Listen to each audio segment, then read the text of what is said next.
Apakah Anda sekarang punya bisnis ataupun sedang jualan ya, yang sifatnya tuh gerobakan? Kalau misalkan begitu, tonton sampai beres.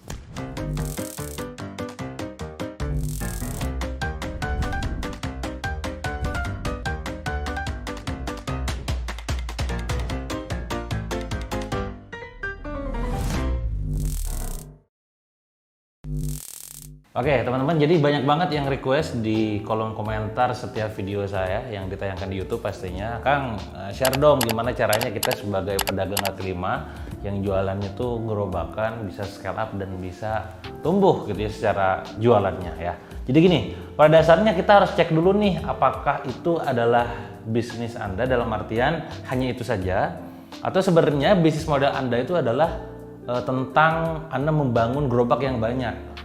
Ini berarti ada dua tipe nih. Apakah Anda pedagang? Ini Anda harus cari, saya harus tahu dulu nih. Tipenya Anda yang pedagang kah atau Anda pebisnis? Bedanya di mana, Kang? Kalau Anda pedagang, artinya pertanyaan Anda adalah tentang gimana caranya mengoptimasi penjualan dari setiap outlet ataupun gerobak yang Anda miliki sekarang. Kalau misalkan Anda hanya punya satu gerobak saja ataupun punya satu outlet saja, ya gimana caranya itu maksudnya bisa naik? Tapi kalau misalkan Anda sebagai seorang pebisnis, tentu cara berpikir Anda bukan hanya tentang gimana cara dapetin omset penjualan yang secara maksimal dari satu outlet, tapi gimana caranya bisa tumbuh secara masif, signifikan, karena bisa jadi revenue stream Anda bukan hanya sekedar dari satu jenis saja.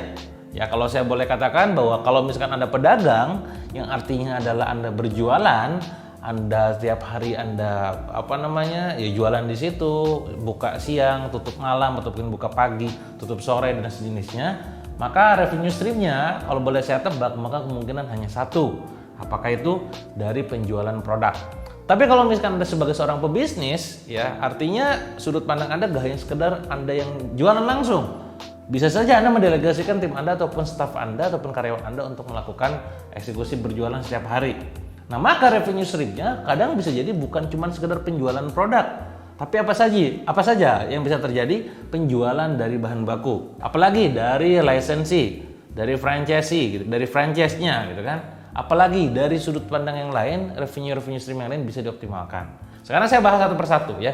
Bagaimana jika seandainya Anda adalah seorang pedagang yang memang saya masih cuma satu outlet saja, Kang? Apa yang perlu saya lakukan? Oke, mari kita lihat dulu bagaimana mekanisme orang lain akhirnya memutuskan beli produk Anda.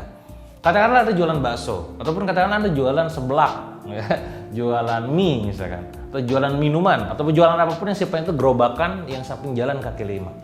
Bagaimana mereka datang? Pastinya kemungkinan besar orang yang beli produk Anda itu kemungkinan adalah orang-orang yang berada di demografi ataupun di geografi setempat.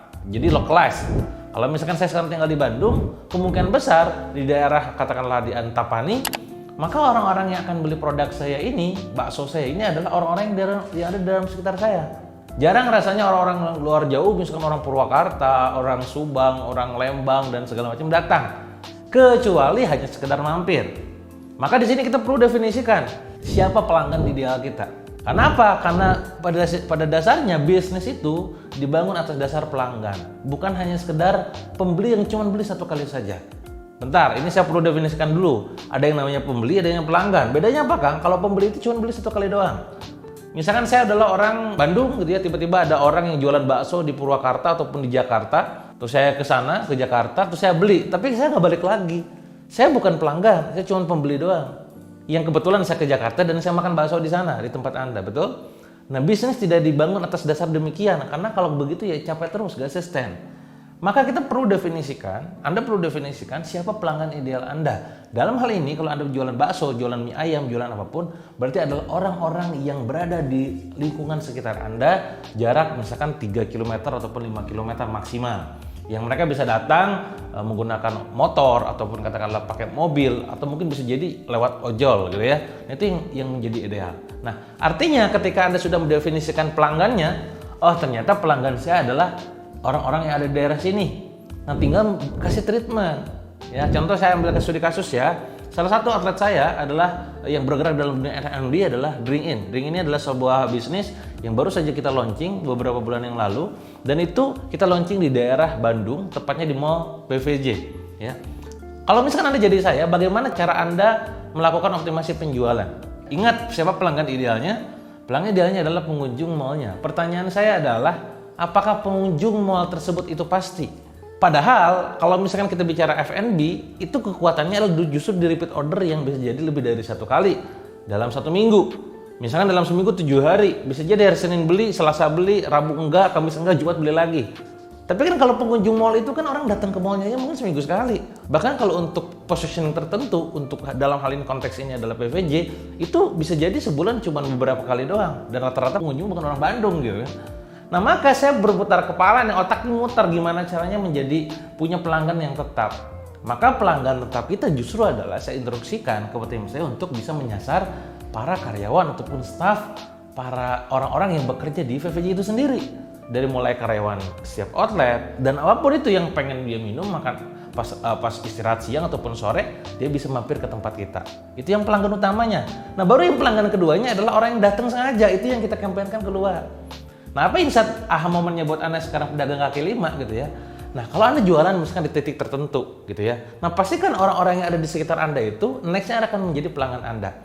Kalau Anda yakin dengan produk yang Anda jual, mungkin awal-awal untuk mengenalkannya, Anda bisa bikin promo, katakanlah beli 1 gratis 1, atau katakanlah nyoba gratis, atau diskon yang sangat spektakuler gitu.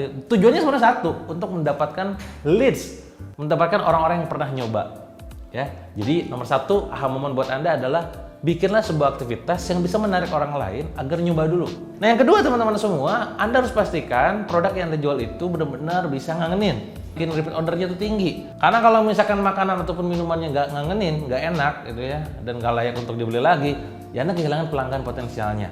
Nomor 2, pikirkan sebaik mungkin ya, setiap produk itu benar-benar layak dirilis. Ketika pun ada yang nggak suka, coba evaluasi lagi produknya. Nah ketika ini udah beres, ketika promo sudah dilakukan, produknya sudah oke gitu ya. Nomor 3 yang pasti adalah penempatan tempatnya itu sendiri, place.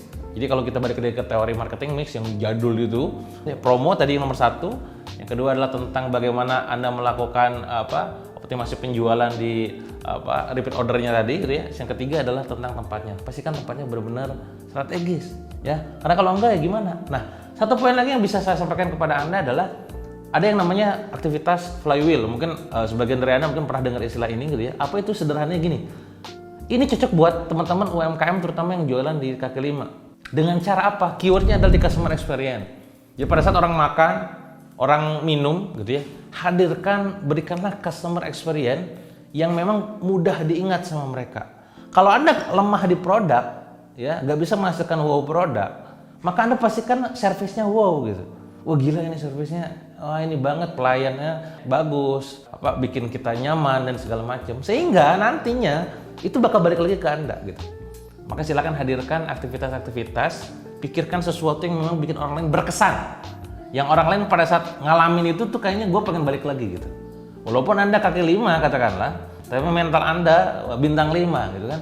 Menservis customer dengan sebaik mungkin. Jadi gitu ya. Jadi nomor 1 tadi tentang promosinya pastikan orang-orang pada tahu dulu, nyoba dulu gitu kan. Nah kalau udah promosinya udah oke gitu kan, mereka pada datang, ya gimana caranya mereka tuh bisa benar-benar balik lagi gitu kan. Kedua produknya. Yang ketiga adalah place-nya juga diperhatikan. Dan terakhir poin dari saya adalah tentang flywheel tadi. Hadirkan customer experience yang memang bisa membuat mereka teringat terus dengan Anda gitu ya. Sekarang bagaimana kalau misalkan Anda tuh sebenarnya bukan pedagang kaki lima, Anda di bisnis yang kebetulan produknya adalah kaki limaan ya, main di banyak. Nah, saya ambil contoh. Salah satunya adalah bisnis yang di F&B juga adalah bakso Baruga. Sederhananya mungkin bagi satu outlet itu omsetnya cuman katakanlah sehari terjual 30 porsi ataupun 50 porsi. Yang kalau misalkan dihitung 20.000 lah katakan satu porsinya. Kalau 50 porsi berarti kan cuman 1 juta sehari kan. Tapi di titik satu outlet. Tapi kita ingat, kita punya katakanlah 30 outlet. Next kita bikin 100 outlet. Artinya dalam sehari itu, kalau kita pastikan katakanlah seharinya bisa nyampe 1 juta minimal gitu kan, dan sebulan kita ada 100 outlet, 100 dikali 1 juta, udah 100 juta sehari, dikali 30 udah 3 miliar. Jadi sebenarnya uang Anda para pebisnis makanan minuman yang berbasis outlet kecil-kecil bukan di satu outletnya, tapi di banyaknya itu. Karena dari situlah nanti Anda bakal dapat duit banyak dari multiplikasi, dari skalabilitas, dari faktor kalinya. Kebayang ya?